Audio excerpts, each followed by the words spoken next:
Well, the biggest thing in this department was safety during the pandemic. We stayed open. We did the social distancing and the PPE. We shut the building to the general public, used Dropbox, email, all those remote types of accepting and working on permits, site plans. Public hearings were done remotely, but we kept things going. The office didn't close. We did telework for those who could be out of the office for safety's sake, but the essential ones who had to be here, who couldn't leave their workspaces, showed up, and we made it through with no workplace disruption or illnesses in the workplace, which is a great thing, because as we stayed open, also the contractors were busy as well. One of the interesting things is that we had one or two down months. When you just look at building permits from 2019 to 2020, 2020 we had actually more building permits come through the door on an annual basis than we did the year before. So based on that, the state of the county from the perspective of land use and growth management is strong, and we think it's only going to get better. We continue to receive, as I said, site plans for the commercial development and had the public hearings with the Planning Commission and Board of Appeals. Those came off without a problem. The commissioners, the appointed members of those boards, took to remote appearances, or in one case they insisted on coming in, but the applicants were all done remotely.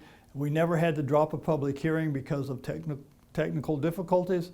So it's been a real successful thing for that. And that's the biggest thing. I mean, when you have the pandemic, what is number one? Staying healthy, and in the case of our department here, being able to provide the services that the public depends upon for either commercial, subdivision, building permits, all those things that are essential to keeping the county going and the residents as well.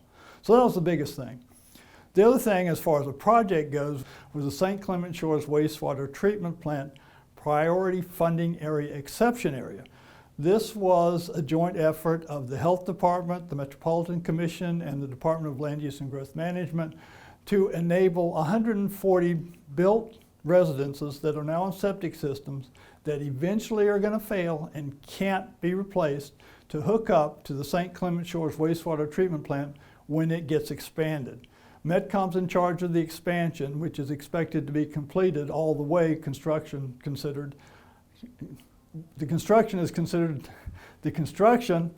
is anticipated to be completed in the winter of 2024.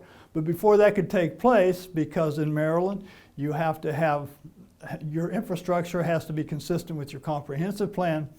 We had to amend our comprehensive plan because at the time it was written in 2010, there was no thought given to the St. Clement Shores Wastewater Treatment Plant expansion and everything that goes along with that. So it was a lot of work for this office to get the documentation prepared, get it through public hearings with the Planning Commission and the commissioners, get it up to the state for review by the Maryland Department of the Environment and the Maryland Department of Planning, so that when the plant is expanded, these 140 houses will be able to connect, and there should be excess capacity beyond that so that undeveloped lots will have an opportunity to be developed that at the present time can't. So that was a big thing that we spent a lot of time doing.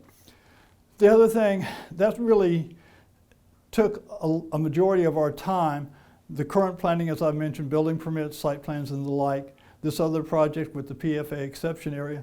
The other thing that we started, but it's underway now, is the update to the comprehensive plan. That's something that's required by the state, but it's also good policy for a local government to keep its foundational document when it comes to land use and development up with what the community actually needs. So that's a process that we're engaged in now. One of the interesting things for this go-around is that with our experience of remote hearings is we're going to have a lot of things done online that were never done before. We've got a survey that's going to be posted soon.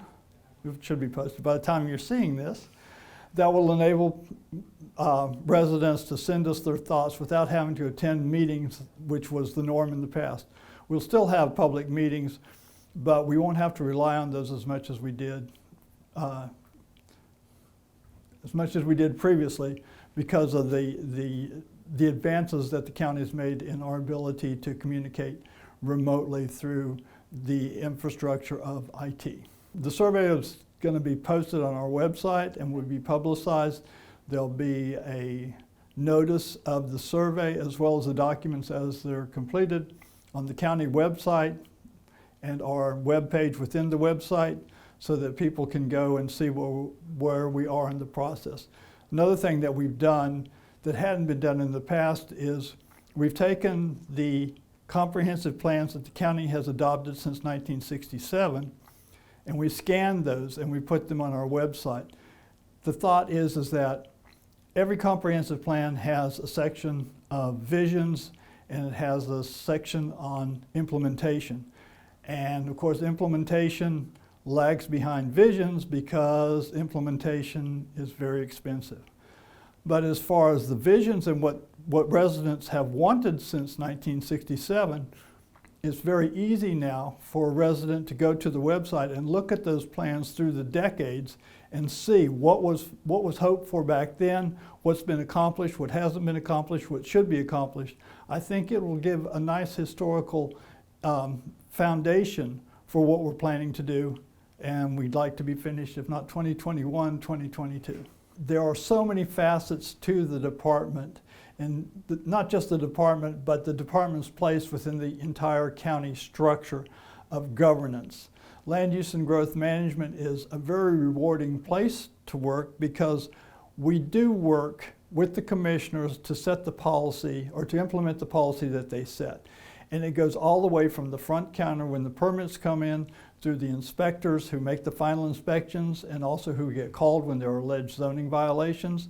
We also have the combination of the current planning, which is always a challenge where you have to review the plans, get them critiqued, get them to the Planning Commission. When it comes to variances and conditional uses, those have to go to the Board of Appeals. It's the same long preparation process, which culminates in a public hearing in both cases, which is rewarding in and of itself because neighbors are notified of these meetings and they have the opportunity to come and learn and express themselves. They might be for it, they might be against it, but at least they know what's going on next to them and they have the opportunity to come and discuss it.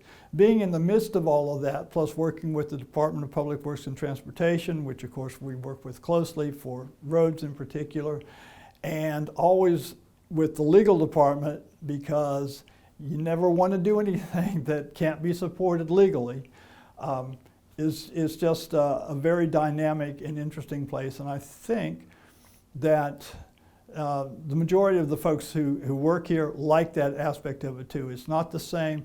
You're always communicating with colleagues who are doing something a little bit different, learning something new. And when vacancies open up, we like to promote from within so that we can keep that institutional knowledge growing and here for as long as we can.